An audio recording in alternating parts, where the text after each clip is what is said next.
So this is June 5th? No. 4th. 4th, June 4th, Sunday, June 4th, 2017. And we are in a lovely little, what is this called? Weinstube, maybe? Weinstube, yeah, in the northwestern part of Vienna in Dublin. And it is, Right. it's all Near authentic. Beethoven's house.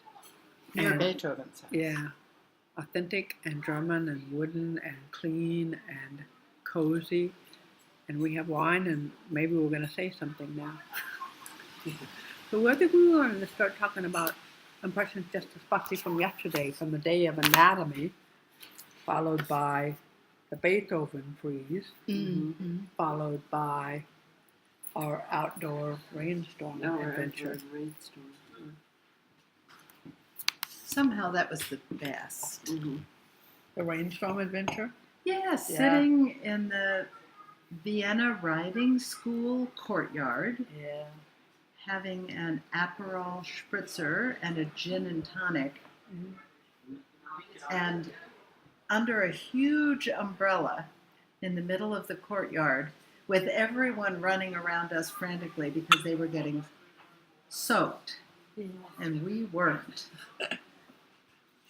We were just sitting, enjoying it. It was, a classic little summer storm. Yeah. Swirling all around us. And then to start out the day, we began at the Narrenturm, which is the German word for a tower of fools. Narren is fool and Turm. We found out it is the oldest and first sort of psychiatric institute gathered together. Remember the year? No, we'll look it up later. 17 something. Yeah, in the 18th century, the end of the 18th century. Into the 18th century. Yeah, the first sort of organized institute for psychiatric patients. As far as our young guide told us too, and it was meant to be like a good thing because then they wouldn't just have to be running around. Right. And literally, so the running around, they could run around inside the round tower because it was a round tower. And I wondered if that had anything to do with the phrase running around in circles like crazy that we use. Running around like crazy. Yeah. And the tower, the internal architecture was that there was a circle of cells, which only had window access to the outside, but there was a door on each cell and a circular corridor on the inside for the staff. Yeah. And the wooden doors had large peepholes with a metal grate that had large circles. So you could open the door of the peephole and look in and not be seen very well, but see in fairly well through the grate. Mm-hmm. And apparently the section where the restrooms were was where the guardians stayed. So they could have they could visually monitor almost 360 degrees. Well, even the peephole, that was a peephole in, was mostly for the caretakers to see in, and not for the person to see out. I mean, it was a classic Foucauldian panopticon. Exactly. Long before, right, those things were even being talked about. But again, the way that our guide, who was about to be a doctor, but this was our guide at the other place. Yeah, the Josephinian, the way that he described that whole building to us, again, was in sort of endearing terms, that it was meant to be caretaking of these people for the first time. And it's true. I had seen a madhouse, which was also a prison.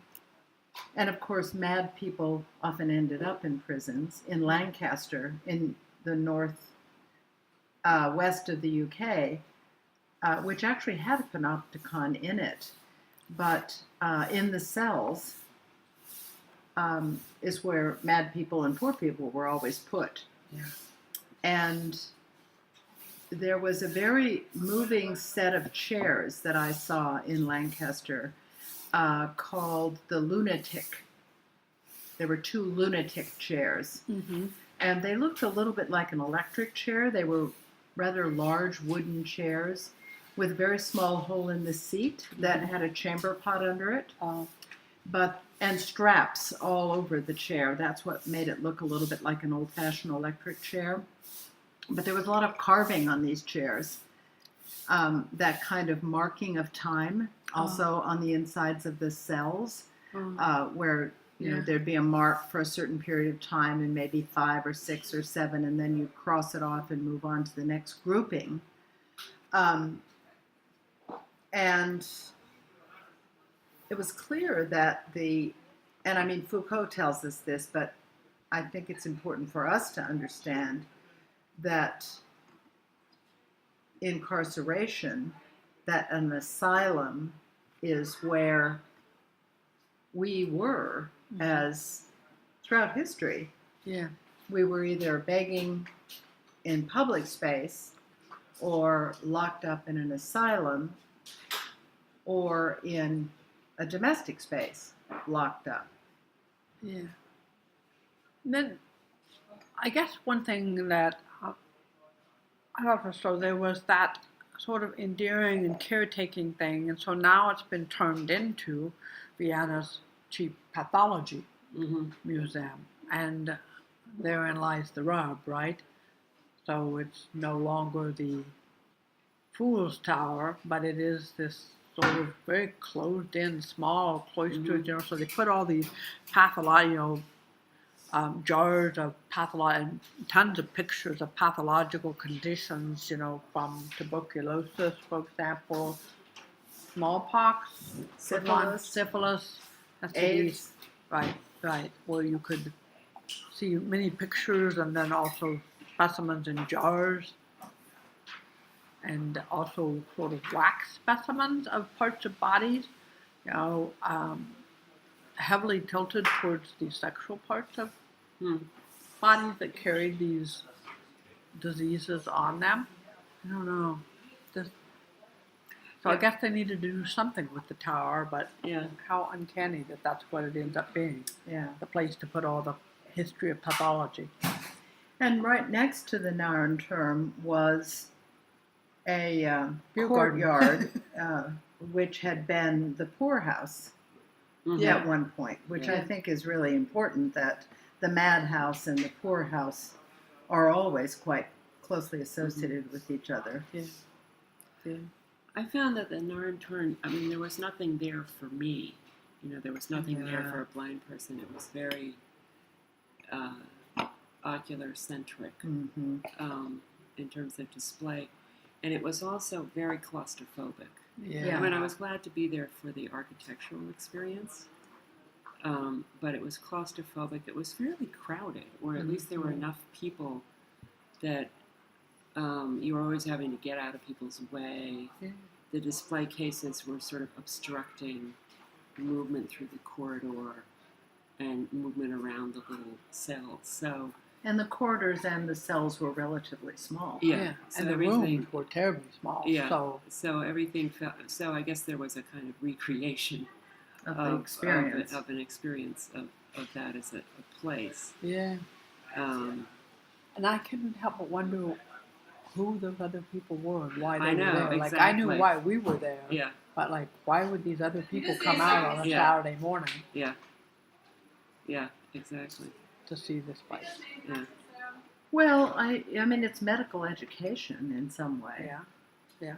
Also, it was listed on the dark tourism website, With along a with -6 the rating. Mutter Museum, as kind of ghoulish, Yeah.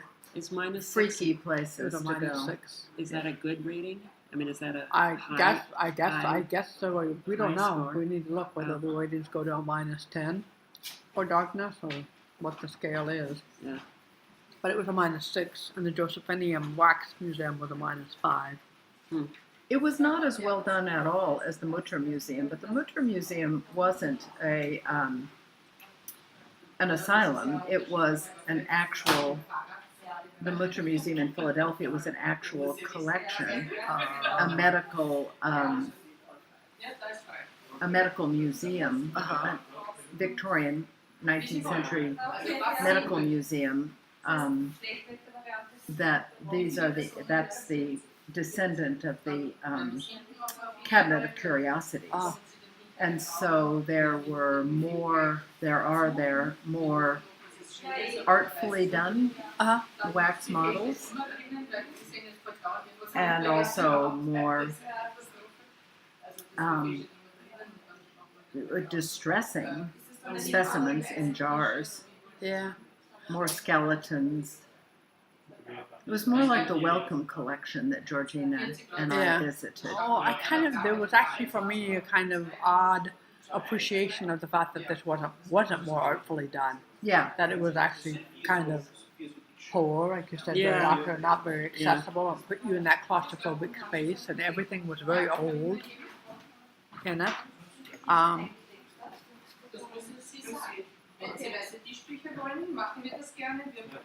other than, It's a nice background. there are other people in the background, of course. I don't know. Other than that, Well, I'm glad we went, but the wax models, of course, at the Josephinium or yes, at the Josephinium, those wax models, which were a collection of wax models that were commissioned from an Italian wax model maker by Franz Joseph, right? Yes. To be Used by medical students. But also there seemed to be an awareness that they were themselves art objects. I mentioned that they reminded me of the glass flowers in Harvard's collection that were botanical specimens made by artisans. And of course, the collection of wax models, many of which were whole bodies, that were very much styled according to Renaissance comportment,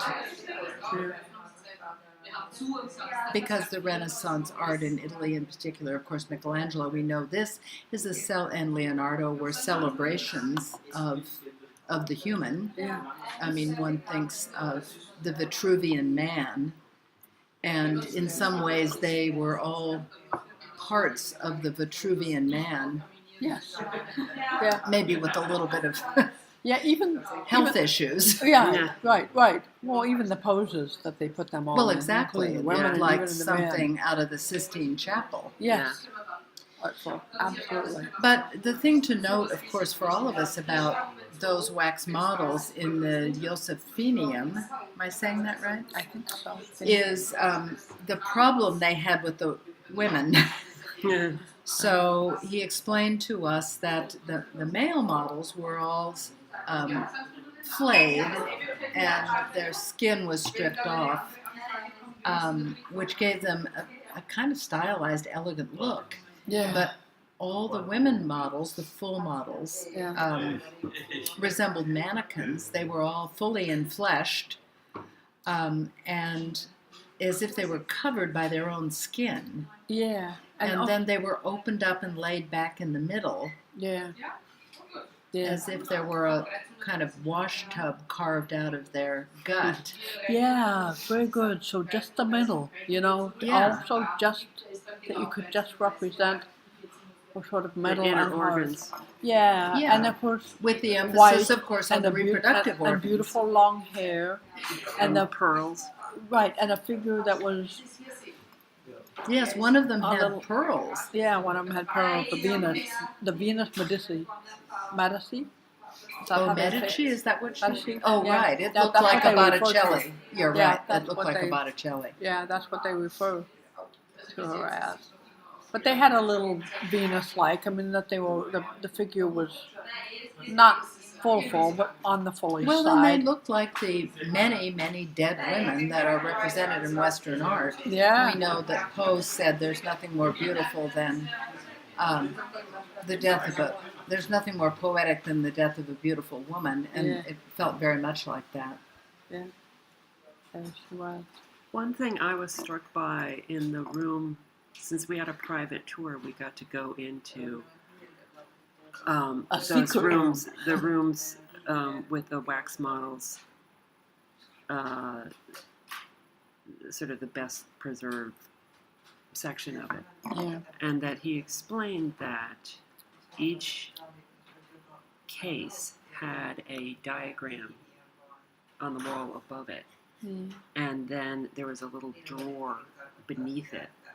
And so a medical student, either in lecture that the lecturer would, point to things and ask questions, or the medical students could use this to study the organs or the body parts or whatever they were. And so it was another version of a visual display. I mean, it was like a textbook. Uh-huh. It was an interactive Mm-hmm. museum display. Yeah, So it's it kind was of like, multiple format. yeah. So it's a kind of multimodal format, but in an 18th century version. So I found that very appealing, in that the students could go in there, to study on their own and sort of test themselves by looking at the diagram, then looking at the model, and then pulling out the drawer and looking at the text. And access. So one of the things that struck me about access is because we had this sort of personal guided tour. Yeah. That the Josephine by someone who was about to become a young doctor. Yeah. Yes, who I Paul, really, we should really greatly remember. appreciated his history of the whole place that he knew for a long time. But of course, once we got into the second wax room, there was a group of 3 different men Mm-hmm. who entered, and one of them in particular just like went right over to us because he could tell there was a guide, and so Yeah. he kind of sucked up He was our, listening into the right. So our he was guide. gaining access Yeah. through our access. Because you had to pay more for the tour. Yes, and so right. he wasn't. Yeah, Uh, and he was definitely the more white, Germanic, upper middle Aryan. class element. Right, yes, yeah, right. And the other 2 didn't, I mean, they could have done the same, but they held didn't. back.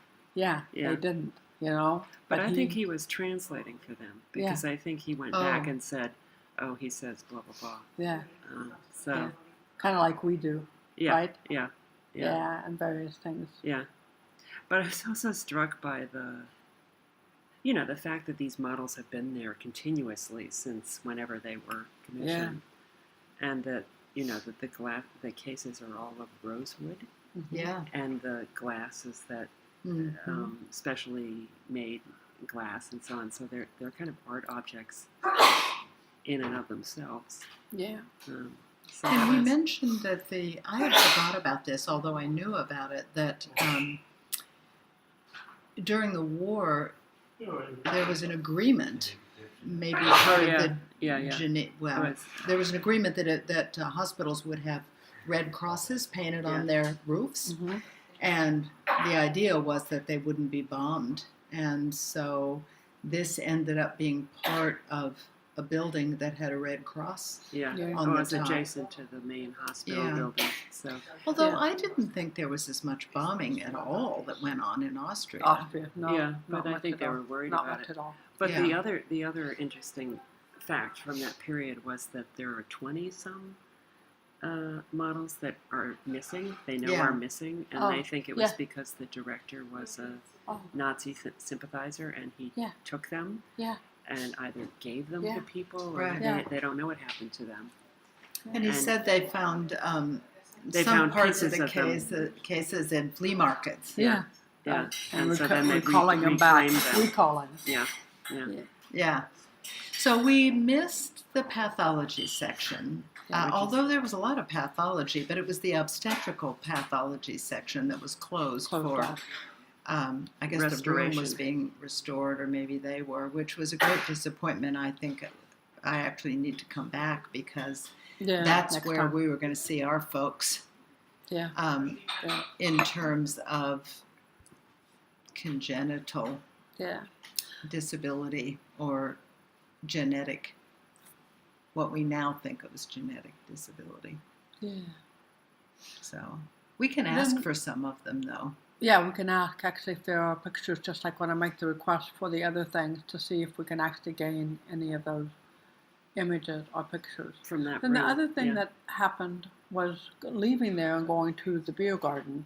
And one of the things that I was struck by there is something that actually has happened several times over, in that leaving these places where we feel some kind of stress, you know, you Mhm. see, you know, Yeah, what yeah, yeah. happens, that's like, I think it's made, at least has made me feel a little bit hyper aware of the way we're being treated even now as three older and Inexplicably together. inexplicably together, right?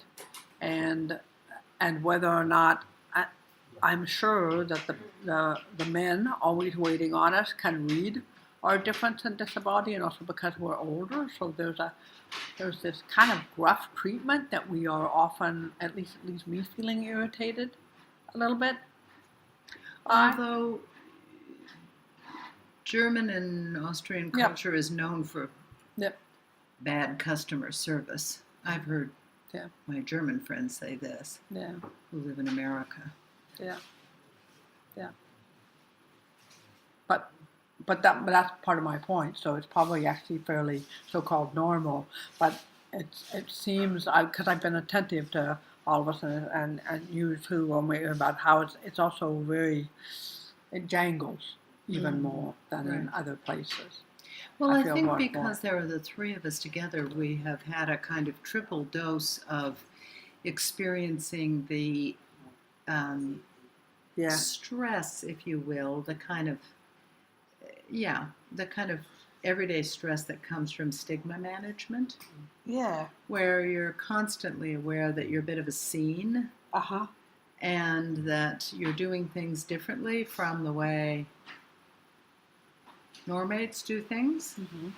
and that there's always the dynamic of recognition on the part of the people who are dealing with us, Yeah. and measuring and managing their tolerance. I mean, I think this Yeah. is just the Yep. everyday work. Yep. You know, there's Absolutely. a fashionable term now, microaggression, which I actually don't think is a very useful term, because it isn't really aggression. Because aggression, in my view, makes us look like victims.